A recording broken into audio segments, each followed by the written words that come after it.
So hi everyone, my name is Paul Koufalis. I'm here to talk to you about the poor, neglected remote client. So interestingly enough, a few years ago, I did this talk called Benchmarking Network Data Transfers, and it was really popular. I did it at a bunch of pugs around the world, and we really talked about this concept of client server and how you can optimize client server connectivity. And really, with virtualization taking over, and now you've got this hyper convergence happening, we've taken that client server level kind of to a whole other level, and application architects are requiring also now to separate the application layer from the database layer. So again, you're seeing more and more complexity, more and more issues around these network communications. So I said, you know what, it's time to do another talk, some more benchmarks about this. So who am I?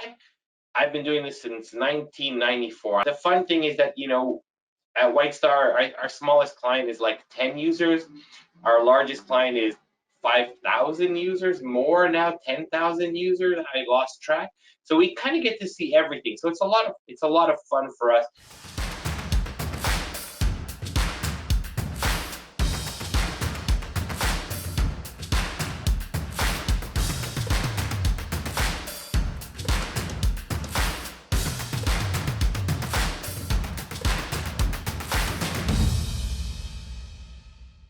So let's start with the basics first. All right. So there's three ways to connect to an OpenEdge database. Kind of the classic way that everybody knows is the shared memory connection. And that's where the client really connects directly to the physical database files, connects directly to the memory segments that the database is using, and essentially does everything by himself. We call it a self-service client, right? Because he goes to the buffet and he takes what he wants, and there's maybe a few people around there to help him out if he needs a bit of help, but essentially you're on your own. Then you can do client server, and that's really the focus of this talk, 4GL client server, and finally SQL, which is also a client server type of connection. And what does that mean? Like I said, with shared memory self-service, you kind of do everything yourself. And with client server, you've got this other process that does work on your behalf. So you ask some process on the server, hey, can you get me this information, please? He does the work for you and sends you back the information. Pretty basic. So what's the problem with client server communication? So the first problem is really that a lot of code out there is legacy 4GL code, and it wasn't really written with the client server costs in mind, right? It was written with the thought that the record is right there in memory. You can grab the whole record, pick out the fields that you want, and you're done, and everyone's happy. And as client server takes over more, as we separate the business logic from the application logic, we're realizing that reaching across the network, to grab the entire record or to grab 4,000 records, but we only need one field in one record, that's maybe not the best way to do things. And we're paying that price. And that communication can be very chatty, back and forth, blah, blah, blah, blah, blah, blah, right? Like me, like my kids, chatting. So how do we fix this? There's two ways to fix this. One, we need to talk less, and that's a problem for me, but nonetheless. And the other thing is we need to say more. So within the context of the less words, let's put more meaning into the words. And let's condense what we're saying and do as much as we can in as little words as possible. So how do we talk less? This is really all your code. So, we talk to programmers. I think a lot of you are programmers listening here. You need to optimize your queries. You need to use no lock unless you specifically are looking to modify a record or you really want to get a shared lock on a record, right? So if you have legacy code that defaults to shared lock, fix that code. Right? Use field lists if you can in your queries. So you don't need to bring a 600-byte record across the wire if you only need the name of the customer or the phone number of the customer. So use your field list. And certainly avoid this find one, because now you're just shuttling one record at a time across the network. It's very, very expensive to do that. All right. So these are kind of things. And you can find the benchmarking network data transfers talk. It should be on the pugchallenge.eu website. If not, just email me and I'll send it to you. So I talk a little bit more.